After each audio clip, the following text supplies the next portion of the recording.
Up next, you'll see one of the most important games in the history of chess. This is the game that made Garry Kasparov world champion.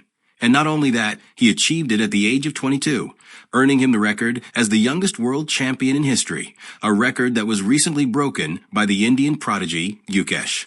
As for the game we're about to see, it was the 24th and final game of the 1985 World Championship match held in Moscow, Soviet Union, between the reigning world champion, Anatoly Karpov, and the challenger, the young Garry Kasparov, both Soviet players.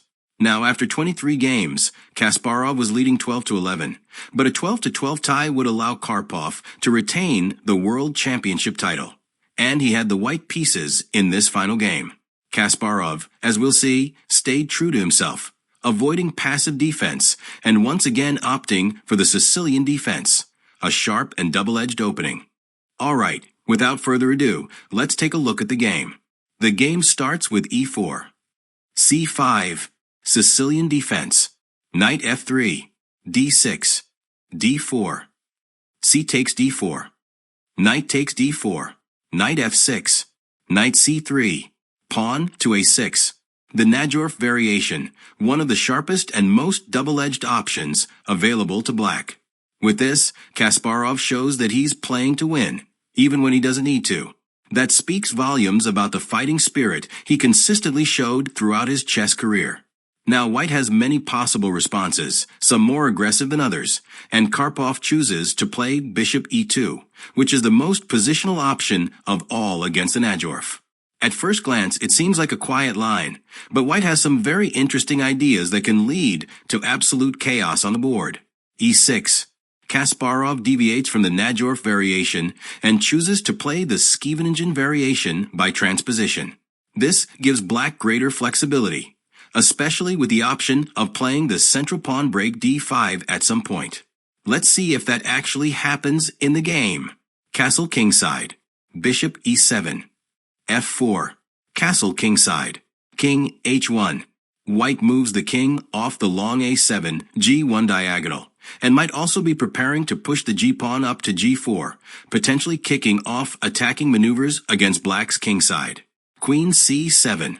As I said, black adopts the solid and flexible Scheveningen system. His pawns on e6 and d6 deny white the use of the central squares d5, e5, and f5, and he can prepare counterplay with b5, d5, or e5 as events dictate. A quick side note, don't forget to support this video with a like and a comment. It really helps the channel a lot, as it tells the algorithm to recommend these videos to more and more people. Thanks for your support. Pawn to a4, preventing black's b5 push.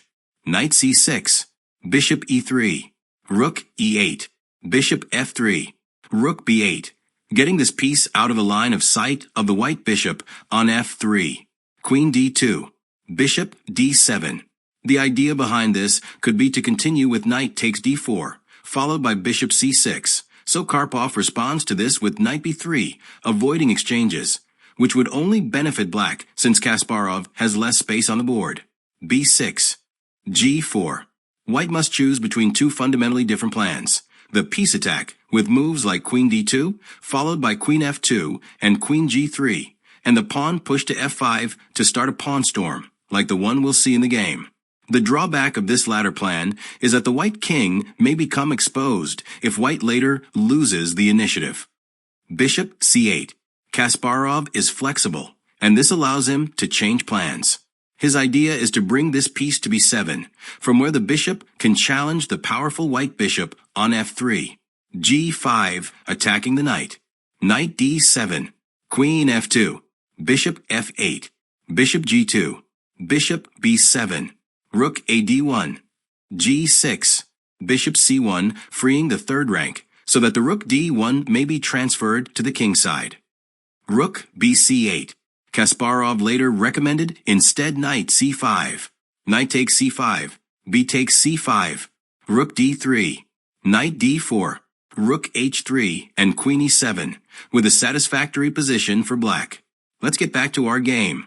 As I mentioned, rook bc8 was played by Kasparov. Karpov rook d3. Knight b4, attacking the rook. Rook h3. Bishop g7. Bishop e3. a preparatory move typical of Karpov.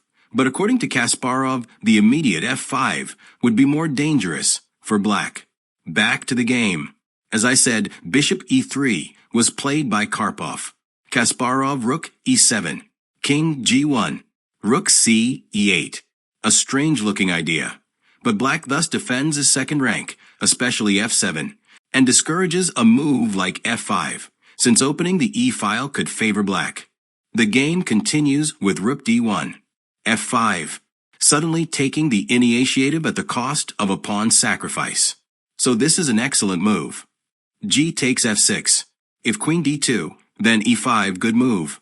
E takes f5. G takes f5, and the doubled rooks on the e-file no longer look so silly. Back to our game. As I said, G takes f6 was played by Karpov. Kasparov knight takes f6. Rook g3. Rook f7. Bishop takes b6. White wins a pawn, but only because Kasparov allowed it. Queen b8. Bishop e3. Knight h5, attacking the rook. Rook g4. Knight f6, attacking the rook again. Rook h4. Objectively best was to repeat moves with rook g3. Knight h5, but this would be equivalent to resigning the world championship. Back to the game. As I mentioned, rook h4 was played by Karpov. Kasparov g5, attacking the rook. F takes g5. Knight g4, attacking the queen with two pieces. Queen d2. Knight takes e3. Black wins the bishop pair. Queen takes e3. Knight takes c2, attacking the queen. Queen b6. Bishop a8. Now it is clear that the rook h4 is quite out of play, and the white position is very loose. The game continues with rook takes d6, a losing blunder in a difficult position. The game remains unclear after queen takes b8, rook takes b8, bishop h3, when best plays seems to be rook e7. Rook takes d6, rook takes b3, rook d8, check, king f7, rook takes a8, rook takes b2, when black has sufficient compensation for the pawn. Let's get back to our game. As I mentioned, rook takes d6 was played by Karpov, a very bad move. Kasparov rook b7, queen takes e6, rook takes b3. Even better, according to Kasparov, was knight b4, queen a5, queen takes d6, e5, queen d3, bishop takes b7, queen e3 check, and mate in just a few more moves. Back to the game. As I said, rook takes b3 was played by Kasparov. Karpov rook takes e6. Rook takes b2. A huge mistake. This allows white to get back into the game. Better was rook b4 to prevent queen c4. Let's get back to the game. Rook takes b2 was played by Kasparov. A huge mistake. Queen c4. A great move by Karpov. The queen is eyeing black's king through X-ray vision. King h8, e5. What a blunder by Karpov. Objectively, it would have been better to play g6, followed by h6. Rook takes e8 check. Queen takes e8.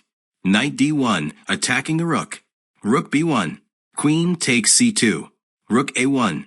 Rook f4, followed by rook f1, and the position would be unclear, but white would at least have a two-pawn advantage. Let's return to the game. As I mentioned, e5 was played by Karpov, the losing move. Queen a7 check. King h1. Bishop takes g2 check.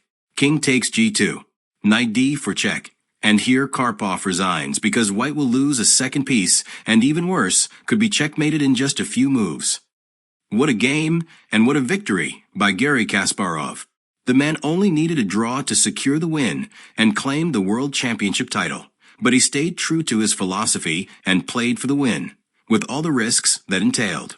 Truly admirable was Kasparov's fighting spirit and hunger for victory. With this win, at just 22 years old, Garry Kasparov became world champion, a title he would hold for a remarkable 15 years, until he was finally defeated by Vladimir Kramnik in the year 2000. I hope you enjoyed the game and my analysis. Don't forget to support this video with a like, leave a comment, subscribe to the channel, and share this video with your friends. See you in the next one. Take care.